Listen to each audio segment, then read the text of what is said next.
King Nebuchadnezzar had a golden statue made. It was 90 feet tall and 9 feet wide.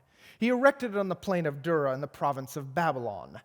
Then King Nebuchadnezzar sent out a summons to assemble the satraps, prefects, governors, counselors, treasurers, judges, magistrates, and all the other authorities of the province to attend the dedication of the statue that he had erected. So the satraps, prefects, governors, counselors, treasurers, judges, magistrates, and all the other provincial authorities assembled for the dedication of the statue that King Nebuchadnezzar had erected. They were standing in front of the statue that Nebuchadnezzar had erected. Then the herald made a loud proclamation. To you, O peoples, nations, and language groups, the following command is given. As soon as you hear the sound of the horn, flute, zither, lyre, harp, pipes, and all kinds of music, you must fall down and worship the image of gold that King Nebuchadnezzar has set up. Whoever does not fall down and worship will immediately be thrown into a blazing furnace.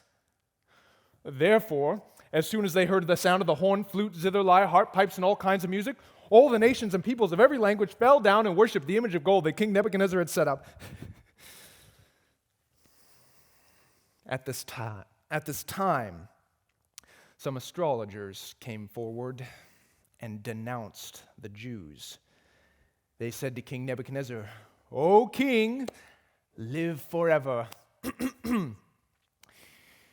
Your majesty has issued a decree that everyone who hears the sound of the horn, flute, zither, lyre, harp, pipes, and all kinds of music must fall down and worship the image of gold you have set up, and that whoever does not fall down and worship will be thrown into a blazing furnace.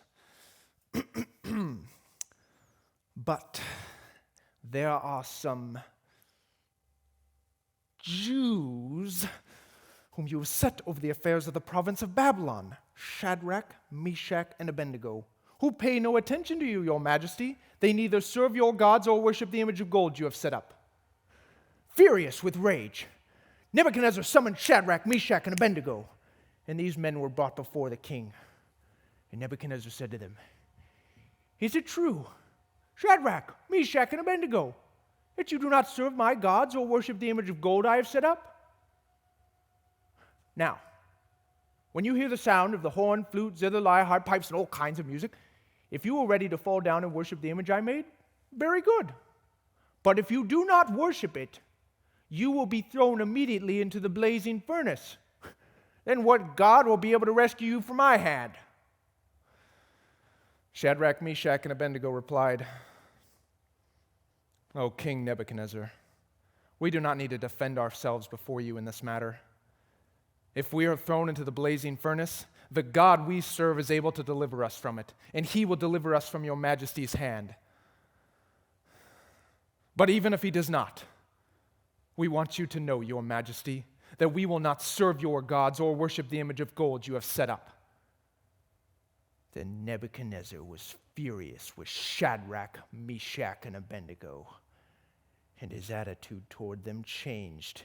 He ordered the furnace heated 7 times hotter than usual and commanded some of the strongest soldiers in his army to tie up Shadrach, Meshach, and Abednego and throw them into the blazing furnace. So these men, wearing their robes, trousers, turbans, and other clothes, were bound and thrown into the blazing furnace.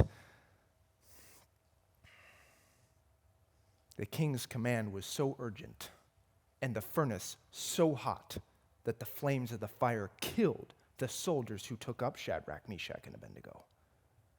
And these 3 men, firmly tied, fell into the blazing furnace. Then King Nebuchadnezzar leaped to his feet in amazement and asked his advisors, "Weren't there 3 men that we tied up and threw into the furnace?" "Certainly, your majesty." He said, "Look, I see 4 men walking around in the fire, unbound and unharmed. And the 4th looks like a son of the gods." Then Nebuchadnezzar approached the opening of the blazing furnace and shouted, "Shadrach, Meshach, and Abednego, servants of the Most High God, come out, come here." So Shadrach, Meshach, and Abednego came out of the fire, and the satraps, prefects, governors, and counselors, and royal advisors crowded around them. They saw that the fire had not harmed their bodies, nor was a hair of their head singed. Their robes were not scorched, and there was no smell of fire on them. Then Nebuchadnezzar said, Praise be to the God of Shadrach, Meshach, and Abednego, who sent his angel and rescued his servants. They trusted in him and defied the king's command and were willing to give up their lives rather than serve or worship any god except their own God. Therefore, I decree that the people of any nation or language who say anything against the God of Shadrach, Meshach, and Abednego be cut into pieces and the houses turned into piles of rubble. For no other God can save in this way. Then the king promoted Shadrach, Meshach, and Abednego in the administration of the province of Babylon.